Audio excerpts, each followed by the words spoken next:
하필 다음 날이 어버이날이라 누구를 축하하고 그래야 할지 몰랐습니다. 고향집에 다녀오셨던 성도님들도 많으셨던 걸로 기억합니다. 많이들 효도하고 돌아오셨습니까? 저도 부모님께 약속하지만 선물을 준비하였습니다. 역시 효도 선물 중 최고는 돈입니다. 부족하지만 두랩돈을 바치던 그 여인의 그 마음으로 이렇게 준비하여서 카네이션과 함께 전달해 드렸습니다. 부모님 얼굴에는 미소가 활짝 폈습니다.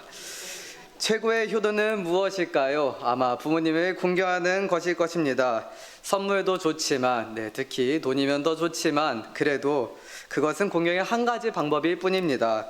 선물이 효도의 모든 것을 대체할 수는 없을 것입니다.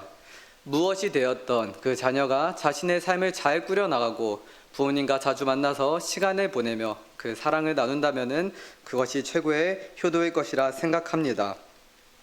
이렇게 말씀드리고 나니 효도가 그렇게 어려워서 못할 것은 아니다 라는 생각이 듭니다. 하지만 역으로 효도가 쉽습니까? 라고 물어보면 당연히 여러분들은 어렵습니다 라고 대답을 하실 것입니다. 감사하게도 아마 우리 성도님들 주변 지인들께서는 박집사 참 효자야, 김집사 참 효자야 라고 하면서 저희들을 서로 칭찬할 겁니다.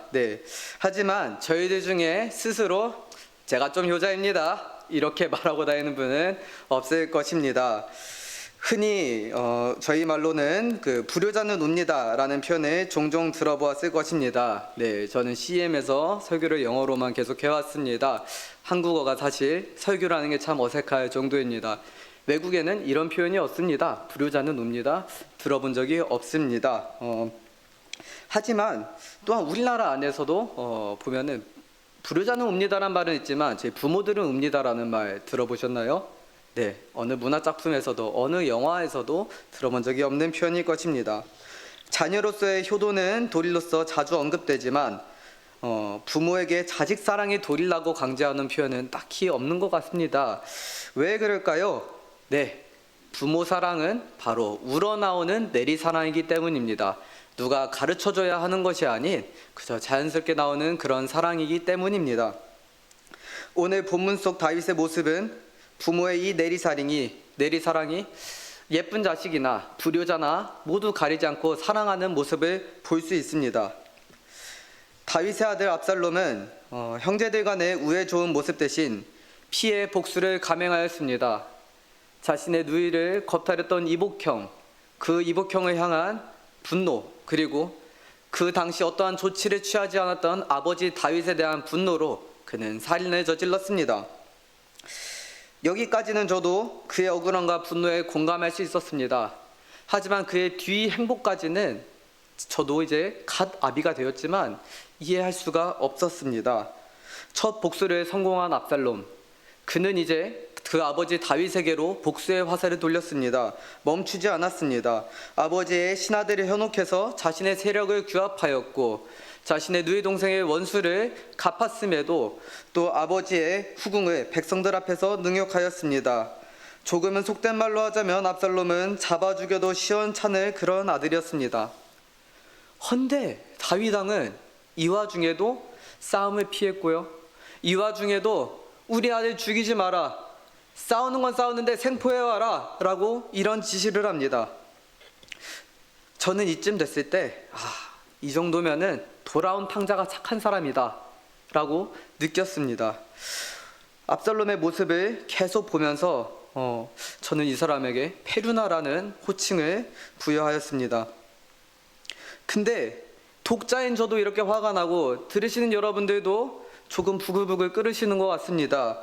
근데 본문 속 다윗은 정작 당사자는 반역하면서 전쟁까지 일으키는 압살롬이 죽었다는 소식에 잘됐다 이것이 아니고 절규하고 눈물 지었습니다. 흐느껴 울고 그의 이름을 불렀습니다. 압살롬아 압살롬아 라며 3번 찾았고요. 아들아 아들아 라고 5번이나 울부짖었습니다. 타인에게는 반역자 압살롬이었을지언정 다윗에게는 사랑하는 아들이었습니다. 타인에게는 불효자요 페류나였지만 다윗에게는 눈에 넣어도 아프지 않을 자식이었습니다. 슬픈 다윗의 마음이 충분히 이해가 가면서도 저는 이쯤에서 되게 혼란스러웠습니다. 의아했습니다. 저런 짓을 한 자식을 보고도 마음이 저럴까? 만약에 주변에 어떤 지인의 이야기를 들었고 그 자녀가 이런 식으로 했다라고 할 때 저는 그 지인이 그 자녀를 호적에서 판다고 해도 손가락질 하지 않을 거고 전혀 뭐라고 하지 못할 것 같다라는 생각을 했습니다. 방금 갓 아비가 되었다고 제가 나눴었는데요. 이쯤에서 태어난 지 100일도 안 된 우리 예쁜 아들 영준이가 떠올랐습니다. 뭐 바라만 봐도 좋을 때죠. 네. 근데 이 예쁜 아들의 얼굴이나 갑자기 압살롬의 얼굴이 동시에 교차되는 겁니다. 아뿔싸 고개를 절레절레 휘저으며 주님, 다윗과 압살롬 같은 상황은 제게 허락하지 마소서. 아들 녀석 머리 컸다고 저한테 대들지 않게 하소서라고 웃으며 기도하였습니다. 웃음길을 조금 걷고 갑자기 진지한 질문을 한번 해봤습니다. 정말 영준이가 커서 어긋나고 저한테 반항을 해도 저는 예뻐할 수 있을까요? 정말 예뻐하고 사랑할 수 있을까라는 질문이 제 안에 생겼습니다. 저는 성격상 사람에 대한 기대가 큽니다. 특히 좋아하거나 사랑하는 사람에게는 기대가 큽니다. 그러다 보니까 만약에 실망감을 한번 얻게 되면은 그 실망감이 떠나질 않아요. 그분의 얼굴을 볼 때 그 실망감이 떠나질 않습니다. 근데 이렇게 타이는 잘 모르겠는데 우리 영준이 아들을 다시 보면서 근거는 어떤 자신감이 들었습니다. 타이는 몰라도 이 녀석은 나중에 어떤 모습으로 자라고 나한테 뭔 짓을 해도 그냥 사랑하고 받아줄 수 있을 것 같다라는 느낌이 들었습니다. 이거는 어떤 논리나 특별한 이유 내지는 근거도 딱히 없지만 그냥 그런 근거 없는 자신감이 들었습니다. 아직은 갈 길이 참 멀겠죠. 하지만 부모의 사랑은 이런 것이 아닐까 느꼈습니다. 그리고 우리 성도님들께서도 동일한 마음이라 느낍니다. 근데 하나님 아버지께서는 오늘 이런 것과는 비교가 되지 않을 그런 사랑을 저희들에게 주셨습니다. 압살롬 저리 가라 죄인된 모습은 저희들의 모습일지도 몰랐습니다. 근데 그걸 보고 진노를 내리실 수 있고 내리셔도 합당한 분이시고 죄의 삭은 사망이요 우리는 죄인이었기 때문에 우리가 얻을 것은 사망이었으나 주님께서는 압살롬을 두고 울던 다윗처럼 절규하고 슬퍼하셨습니다. 그렇게 저희들을 사랑하셨습니다. 사랑하다 못해 십자가 위에서 아버지 저들을 사하여 주시옵소서 자기들이 하는 것을 알지 못함이니이다 라고 변호하면서 감싸고 돌아가셨습니다. 차라리 내가 너를 대신하여 죽었더라면 하며 다윗 왕은 절규했습니다. 하지만 그가 압살롬을 얼만큼 사랑했는지는 그를 죽음에서 돌려올 수도 없었고 다윗이 할 수 있던 것은 야속하게도 절규하는 것밖에 없었습니다. 그리고 이 압살롬의 복수와 반역의 원인에는 사실 숨겨진 반전이 하나 있었습니다.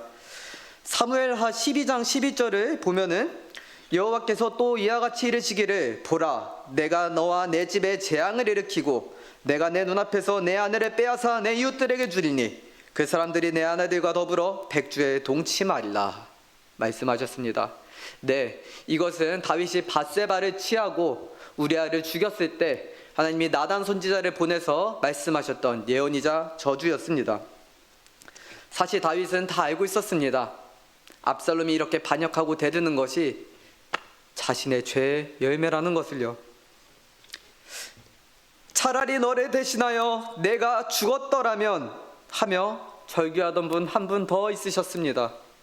바로 우리 주님 예수님이셨습니다. 죄의 결과 앞에서 다윗은 그저 할 수 있는 게 없었습니다. 절규하는 게 전부였습니다. 하지만 죄가 없으신 주님께서는 강한 용사 되신 우리 주님께서는 차라리 너를 대신해서 내가 죽겠다 하시며 십자가에서 죄값을 치르셨습니다. 한 아들 압살롬의 아비인 다윗은 그저 외롭게 물루 위에 올라가 자신의 죄악이 맺은 참극의 열매를 보며 그저 눈물과 절규로 반응할 수밖에 없었지만 모두의 아비 되신 저의 아비 되신 예수님은 죽음을 이기시고 저희를 죄에서 자유케 하셨습니다. 다윗과 예수님, 오늘 저희는 두 절규하는 아비를 보았습니다. 저희들은 다윗처럼 죄인이고 사람인지라 예수님처럼 우리의 자녀를 구원해낼 수 없습니다. 하지만 예수님께서 십자가 앞에 순종하셨던 것처럼, 그렇게 우리를 구원하셨던 것처럼 우리도 주님께 순종하기를 선택할 수 있습니다. 예수님에 따라 말씀에 먼저 순종하며 자신의 희생함으로 우리를 사랑하신 분이 계십니다. 바로 저희들의 부모님입니다. 오늘은 어버이 주일입니다. 하나님께 받은 사랑과 은혜를 저희에게 먼저 전해주신 부모님의 그 얼굴을 떠올려 봅시다. 심지어 믿지 않는 부모님이어도 하나님의 주신 사랑과 은혜를 분명히 여러분들께 나눠주셨으리라 믿습니다. 불효자된 저희들 앞에서 노하기보다 눈물로 기도하셨던 부모님의 그 얼굴을 떠올려 봅시다. 감사함과 죄송함에 눈물이 나온다면 이제는 이 마음과 눈물을 가지고 다음 세대와 주님을 모르는 이웃들에게 이 사랑을 전해야 할 것입니다. 우리 중정의 귀한 성도님들은 하나님의 한없는 은혜와 사랑 안에서 형통하시기를 축복드리며 그 사랑을 주변 이웃들과 다음 세대에 나눌 수 있는 성도님들 되시기를 축복드리겠습니다. 다 함께 기도하겠습니다.